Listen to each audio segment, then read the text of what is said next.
Hai semua, dalam video kali ini Abang Telco ingin menunjukkan cara-cara untuk mendaftar Telco Rate 1 dengan menggunakan nombor baru. Okey, sebelum itu jangan lupa untuk like, share dan subscribe untuk menyokong channel Abang Telco. Okey guys, mari kita mulakan. Langkah pertama, akses borang Rate 1 Customer Service. Okey, pertama sekali kita perlu akses borang online tersebut sama ada melalui QR code yang tertera pada skrin ataupun melalui link yang Abang Telco telah sediakan dalam description di bawah. Abang Telco cadangkan anda untuk isi borang dengan menggunakan handphone bagi memudahkan lagi proses. Okey, selepas anda scan QR code ataupun anda buka link yang Abang Telco telah sediakan di bawah, anda akan terus ke borang customer service yang anda boleh lihat pada skrin. Anda boleh menggunakan handphone ataupun komputer untuk mengisi borang ini dengan selengkapnya. Untuk langkah kedua, anda perlu mengenal pasti jenis permohonan anda. Okey, kita scroll sedikit ke bawah. Okey, dalam bahagian ini anda perlu nyatakan permohonan anda. Anda boleh memilih daripada 9 jenis permohonan. Permohonan pertama, General Enquiry. Ini kalau anda ada sebarang pertanyaan, kemusykilan, ada benda tak faham, tanya saja. Nombor 2, Sign Up Rate 1 Postpaid. Ini kalau anda ingin daftar nombor baru ataupun untuk kekal nombor semasa anda dan bertukar kepada Rate 1. Ketiga, untuk upgrade ataupun downgrade plan semasa Rate 1 anda. Keempat, untuk terminate line ataupun terminate account Rate 1 anda. Kelima, untuk membuat pembayaran bil ataupun untuk unbar line yang telah disuspend oleh Rate 1. Keenam, untuk buat semakan bil semasa. Ketujuh, untuk buat penukaran nama tuan punya akaun Rate 1 ataupun change account ownership. Kelapan, untuk upgrade subline ke master line. Dan kesembilan, terakhir sekali, untuk mendaftarkan diri anda sebagai ejen jualan Rate 1. Oh ya, okey, selepas kita dah go through 9 jenis permohonan tadi, jangan lupa untuk isi nama penuh, full name, nama penuh seperti di dalam MyCard IC, nombor MyCard anda juga untuk rujukan kami, dan jangan lupa untuk tekan save form link for future usage. Okey, ini penting supaya anda dapat rujuk semula borang ini di masa depan. Okey, untuk sesi kali ini kita akan belajar cara untuk mendaftar Telco Rate 1 dengan menggunakan nombor baru. Jadi kita klik butang nombor 2 dan kita scroll ke bahagian nombor 2. Sign Up Rate 1 Postpaid. Peringatan, anda perlu hantar gambar IC depan dan belakang dan membuat bayaran yuran proses seperti yang tertera dalam borang. Proses mendaftar nombor baru untuk Telco Rate 1 akan dimulakan selepas maklumat permohonan anda lengkap dan juga bayaran sudah dibuat. Sekarang, Abang Telco akan terangkan dengan terperinci cara untuk isi borang ini.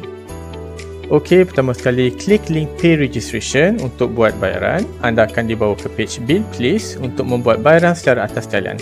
Anda boleh menggunakan mana-mana akaun bank yang disediakan. Untuk makluman, anda perlu membuat bayaran deposit dan juga 1 bulan advance payment mengikut plan Rate 1 yang bakal anda pilih. Anda boleh rujuk dalam borang Abang Telco. Dalam page pembayaran ini, pastikan anda isi nama, email dan juga nombor telefon yang boleh kami hubungi anda. Jangan lupa untuk print screen bukti pembayaran untuk rujukan Abang Telco. Setelah selesai buat pembayaran, print screen dan kita kembali semula ke page penukaran Telco Rate 1. Okey, kita scroll ke bawah. Kedua, tekan click to upload untuk upload gambar MyCard depan dan belakang. Saya ingin ingatkan anda untuk tidak upload gambar salinan photostat. Sila gunakan kamera phone anda untuk ambil gambar depan dan belakang. Ketiga, anda perlu isi alamat rumah ataupun kediaman bagi penghantaran SIM card anda.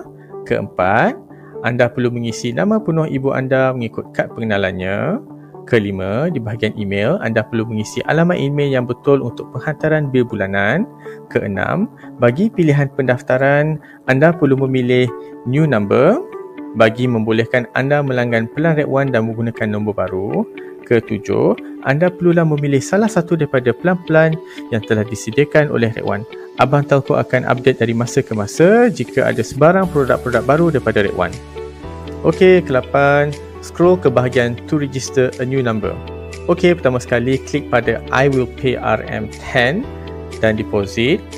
Sebagai menandakan anda akan membuat bayaran secara atas talian, jangan lupa untuk send print screen selepas membuat bayaran melalui Bill Please.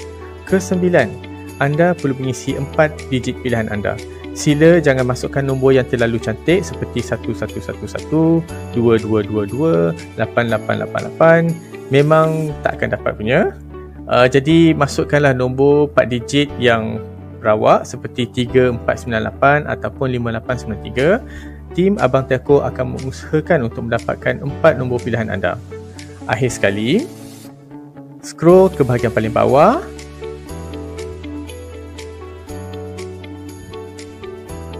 dan tekan Submit on WhatsApp. Okey, langkah terakhir sekali, hantar borang dan tunggu pengesahan. Okey, selepas anda menghantar borang melalui WhatsApp, borang anda akan diterima oleh tim Abang Telco.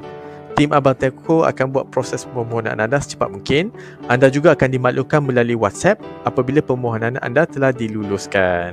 Okey, setakat itu sahaja daripada Abang Telco untuk kali ini. Jika ada sebarang pertanyaan, sila tinggalkan komen di bawah. Jangan lupa untuk like, share dan subscribe channel Abang Telco untuk lebih banyak tips yang berguna di masa depan. Semoga bertemu dengan anda lagi di video-video yang akan datang. Okey, terima kasih guys.